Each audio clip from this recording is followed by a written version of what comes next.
Hello YouTube. Recently posted a video of my 302 roller motor B303 cam. It was running, I had it running, fired right up initially. I'm reaching out to the YouTube community to see what you guys think. I don't have compression gauges at home right now to try to find out what's going on. I checked the adjustment on the valves, I moved the distributor, but just from one day to the next after I ran good. This is what it's doing now. Let me know what you guys think.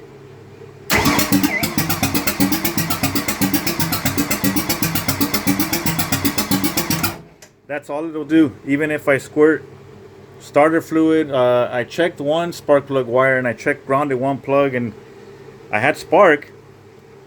I haven't gone through the rest of them, but it just seems weird that from one day to the next, I mean, it was doing fine. I was getting ready to do exhaust on it, take it out and get exhaust. Now I'm thinking I may be having to tear it apart, but see what you guys think. Keys on. Ignition's on.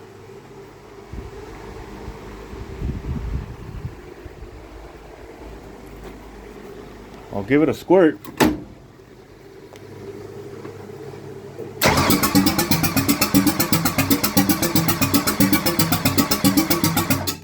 That's all I get.